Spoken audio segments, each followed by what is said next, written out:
Okay, so I'm Allison Kipple. I'm an associate professor of electrical engineering here at NAU, and I'm working with Dr. Greg Mowry. Where is he at? There. From the University of St. Thomas. We're collaborating on this project. We're doing a more applied research, community-based research. So that's when you look around your local environment and the problems in that environment and develop solutions for them. And in this case, the problem in the community is my house. Okay, so when I go to conferences outside of Flagstaff, I tend to show this picture, one of my favorite pictures of NAU and the surrounding environment. And it's not what most people think of as Arizona, so I use this to kind of orient them to Flagstaff and NAU. And it is, of course, beautiful. We all enjoy it. But one of the downsides of this is a high cost of real estate, as many of you would know. And I moved here at the peak of the housing boom, housing bubble. And so I don't actually live here. I don't have this view. I live in an area that goes by various names, one of which is the cheap seats, although I correct that to say cheaper, because I don't think it's actually cheap. But about 30 miles northeast of here, and you can't see it very clearly on the image, but it is in the middle of a volcanic field. I guess all this area is, but pretty recently active volcanic field. So you walk around in the cinders. And another reason why it's cheaper is because it is off-grid in every sense of the word. So no electrical utility hookup, no water hookup, sewage. There's people out there escaping the federal government successfully, so off-grid in every sense of the word. So, I could look around and I could see these things, and I could see the skull and crossbones, no trespassing signs. So, I knew what I was getting into. But then there's other things that the realtors don't tell you about, and you kind of have to live in a place to learn about it. So one of the things that surprised me, there's some temperature charts there that would actually apply to most of northeastern Arizona. One of the things that surprised me, for example, last summer, 20 days over 100 degrees at my house, and that's at 6,000 foot elevation. We also go below 0 degrees every year, and as you all know, we have easily 30-degree temperature swings daily throughout the year. So this is a pretty tough temperature environment for our electrical and mechanical systems. Another thing that people hadn't told me about, it was hurricane season in northern Arizona. So do all of you know what that is? Spring, right? Like right now. Okay, so 70-mile-an-hour winds. Last night at my house, all the residential wind turbines out there were screaming as they were trying to shut off. We get blowing dust, getting into the electronics and everything. So again, a pretty tough environment. Okay, so even given that, I still was kind of clinging to this idea that you see in some books and manuals that the off-grid system was kind of figured out. So you determine your loads, you size your batteries to deal with that, and you put in your little inverter and so forth, and before you know it, you've got like lovely landscaping and a big screen TV, and everything is just hunky-dory. But in practice, this is more of what happens in at least northeastern Arizona. I've seen all of these things. PV panels that have shattered. We've had battery banks, some that have frozen, some that have caught on fire when they overheated. We've had wind turbines blown apart.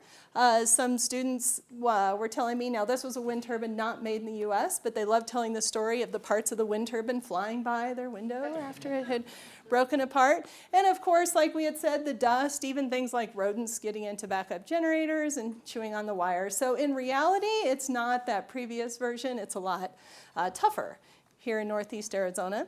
Now again, some of those things you might say, well, you should have been able to predict that, but then there's some more insidious problems that we hadn't realized. And I had been asked, what's up with all the refrigerators failing on these off-grid systems in northern Arizona? And 2 days after I was asked that, my refrigerator failed. So we've been looking at that and the difficulties that appliances and electronic devices have connected to these off-grid systems. You can't see that very well, but that's me at my house with all my projects smiling.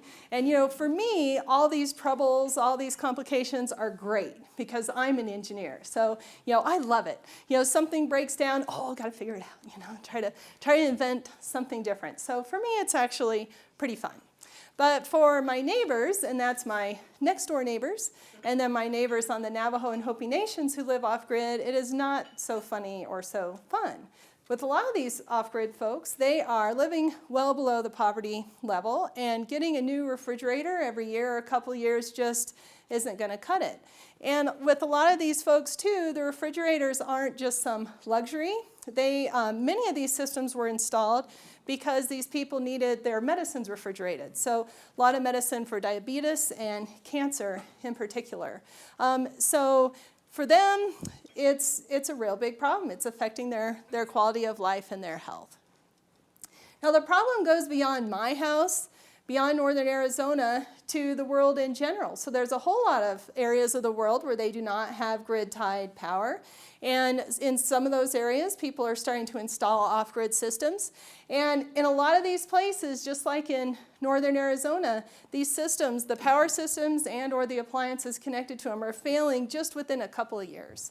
So we have millions and millions of dollars spent by homeowners, by the tribes, by nonprofit foundations, by federal governments, to try to bring electricity into some of these rural, remote areas. And in many cases, in a couple of years, they're just bright, shiny paperweights sitting out there. So we consider that to be intolerable. So this is Greg's favorite slide here. So my colleague, Dr. Mowry, he was working on a lot of those international systems, and he and I came across each other at some conferences. We're both very frustrated with some of the quality of the existing systems. And Dr. Mowry has a strong background in bringing ideas into reality. So he has over 25 years in industry doing R&D. He has over 40 patents. So a great colleague working with us here at Northern Arizona University. And here's our plan. So instead of trying to force grid-tied world into the off-grid world, we're looking at being engineers and starting from scratch. So looking at the environment that these things are going to be in and what they have to deal with.